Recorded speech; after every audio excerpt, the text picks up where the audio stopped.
everyone, and welcome to the subservicing scene. Today, we're going to be focusing on loan level testing as part of your subservicing oversight compliance program. I'm Mignon Davis, and I'm joined by Jen Hughes. Together, we run subservicing oversight here at Richie May. All right, let's dig in. We get a lot of questions from our clients about how important it is to do loan testing and mortgage servicing and what the requirements are for frequency and sample sizes. Let's discuss what those requirements are. Absolutely, Jen. We get a lot of questions about this from clients. So whether you service loans in-house or if you use a subservicer, loan level testing isn't just a procedural formality. It's fundamental to the integrity of mortgage operations. It allows servicers to scrutinize individual loans, ensuring that they meet all regulatory and compliance standards. And by examining loans at a detailed level, we can identify any discrepancies or potential issues early on before they escalate into larger problems.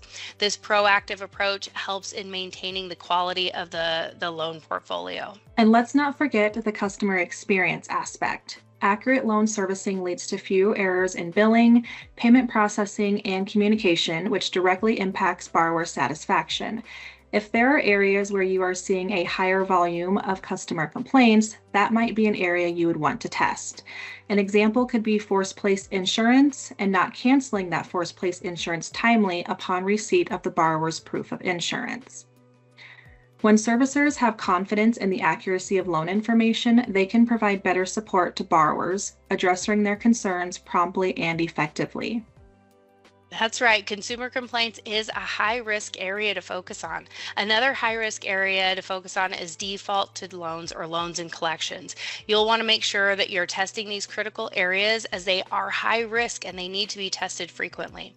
By doing this critical loan level testing, the servicer along with investors can trust that the loan portfolio is being managed diligently and risks are being mitigated. This transparency can bolster investor confidence as well. And as we move toward more automated processes in mortgage servicing, loan level testing becomes even more important to verify that automation is working correctly and efficiently. Automation can significantly streamline operations, but without proper testing, we risk overlooking errors that could have serious implications. Loan level testing acts as a safeguard in such scenarios. All right, so before we wrap this up, let's talk about sampling sizes and the frequency of testing.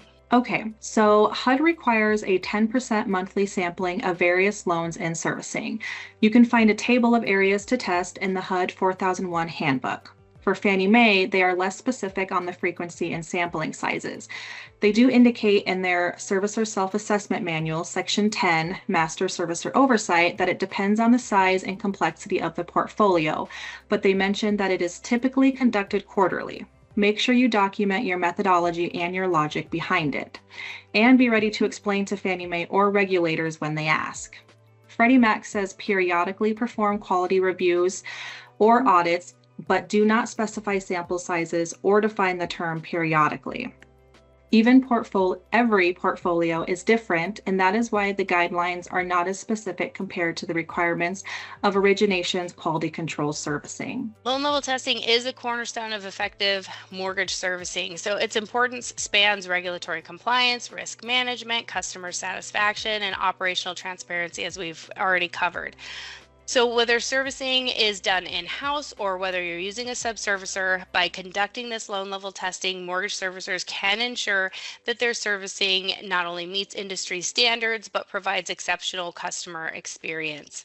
We hope you found this information beneficial, and next time we'll dive into one of our other subservicer hot topics. Stay tuned for that, and we'll see you next month.